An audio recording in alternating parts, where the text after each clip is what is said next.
Salam, saya Thomas Malkianus Stone dengan NIM 1.04.2023.0032. Di sini saya ingin menjelaskan pengertian landasan sosial budaya. Pengertian landasan sosial budaya. Landasan sosial budaya merupakan landasan yang dapat memberikan pemahaman kepada konselor tentang dimensi kesosialan dan dimensi kebudayaan sebagai faktor yang mempengaruhi terhadap perilaku individu. Sebagai seorang individu, pada dasarnya merupakan produk lingkungan sosial dan budaya di masa di mana ia hidup. Sejak lahir, seseorang sudah dididik dan diajarkan untuk mengembangkan pola-pola perilaku sejalan dengan tuntutan sosial budaya yang ada di sekitarnya. Kegagalan dalam memenuhi tuntutan sosial budaya dapat mengakibatkan seseorang tersingkir dari lingkungannya. Lingkungan sosial budaya yang melatar belakangi dan melingkup individu berbeda-beda sehingga menyebabkan perbedaan pula dalam pembentukan perilaku dan kepribadian yang bersangkutan. Apabila perbedaan dalam sosial budaya ini tidak dijembatani dengan baik, maka tidak mustahil akan timbul konflik internal maupun eksternal yang pada akhirnya dapat menghambat terhadap proses perkembangan kehidupan pribadi dan sosial. Individu sebagai produk lingkungan sosial budaya, pesatnya globalisasi dan perkembangan zaman di samping berdampak positif, tetapi juga melahirkan dampak yang kurang menguntungkan, yakni dengan merambatnya berbagai problem yang semakin kompleks baik yang bersifat personal maupun sosial.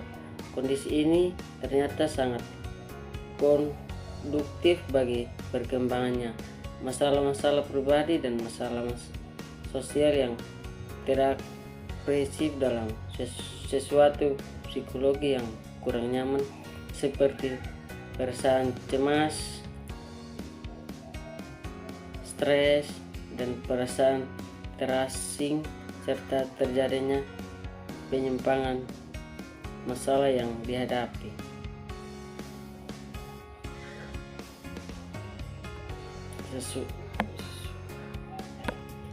Berikut faktor-faktor sosial budaya yang menimbulkan kebutuhan manusia akan bimbingan konseling.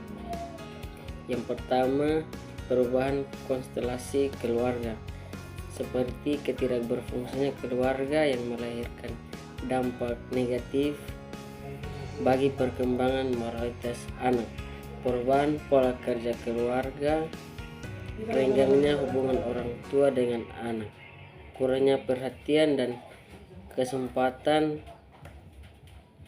untuk membimbing anak, serta berbagai stres, konflik, dan frustasi pada orang tua maupun anak. Yang kedua, perkembangan pendidikan. Perkembangan pendidikan. Hal ini berarti membuka luas bagi setiap orang untuk menikmati pendidikan. Kesempatan yang terbuka ini memungkinkan berkumpulnya murid-murid yang berasal dari berbagai latar belakang antara lain agama, etnis, keadaan sosial, adat istiadat, dan ekonomi. Hal semacam ini menimbulkan berkembangnya masalah yang dihadapi oleh orang yang terlibat dalam kelompok atau campuran tersebut. Hal ini sering menimbulkan terjadinya kelompok-kelompok kecil yang berusaha memisahkan diri dari kelompok besar. Dan yang ketiga, dunia kerja. Berbagai masalah dalam dunia kerja menuntut keahlian khusus dari pekerjaan. Untuk itu perlu dipersiapkan tenaga-tenaga yang terampil dan memiliki sikap mental yang tangguh dalam bekerja. Bimbingan dan konseling membutuhkan untuk membantu menyiapkan mental para pekerja yang tangguh itu. Dan yang keempat, perkembangan kota metropolitan. Perkembangan masyarakat telah mengubah pola kehidupan masyarakat, terutama di kota-kota besar yang tahap perkembangannya lebih tinggi dan sangat cepat. Pola kehidupan telah banyak berubah. Kehidupan yang menjadi semakin tipis, hubungan antara warga semakin renggang, sibuk dengan urusan masing-masing. Perhatikan dan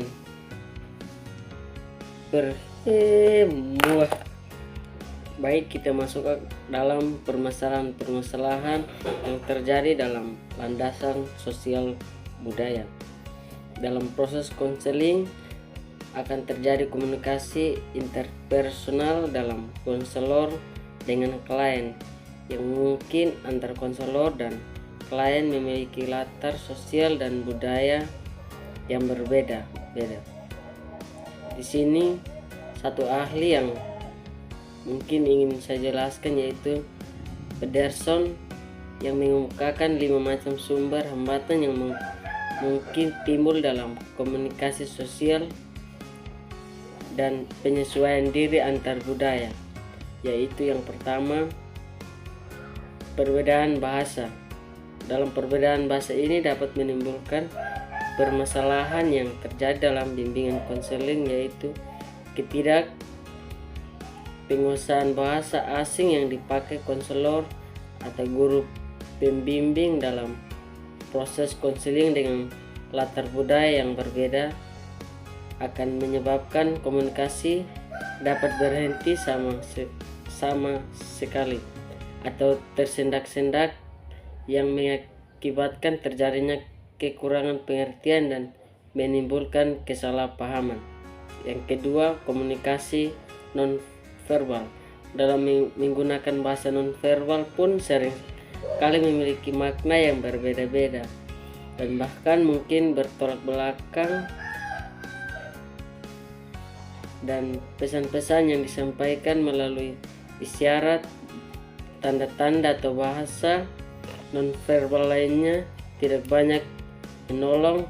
Bahkan sering isyarat dan tanda-tanda yang sama dalam bahasa non-verbal itu memiliki arti yang berbeda-beda atau bahkan bertentangan dalam budaya yang berbeda-beda dalam melakukan proses konseling, sehingga hal tersebut dapat menimbulkan permasalahan dalam bimbingan konseling, yaitu masalah adanya konselor atau guru pembimbing dalam melakukan proses konseling kurang dapat memahami bahasa non-verbal.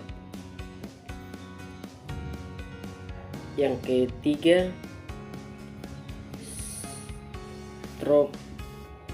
stereotipe cenderung menyertakan sifat-sifat individu atau golongan tertentu berdasarkan perangsangan subjektif. Dan yang keempat, kecenderungan menilai. Penilaian terhadap orang lain memang sering dilakukan oleh individu-individu yang berkomunikasi.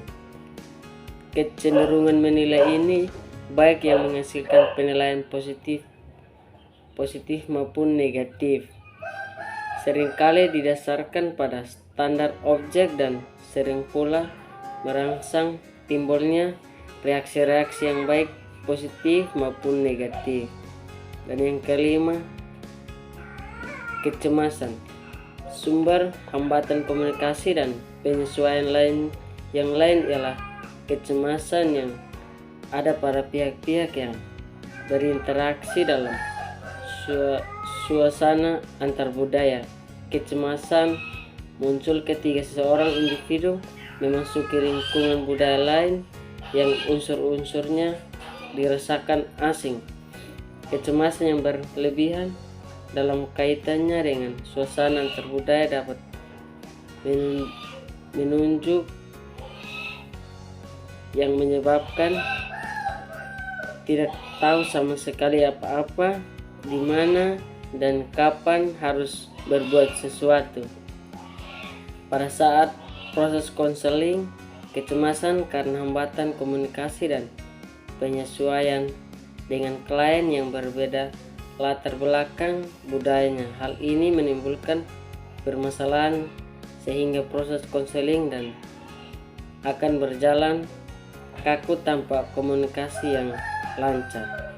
Mungkin ini sekian dari hasil pembahasan saya. Salam.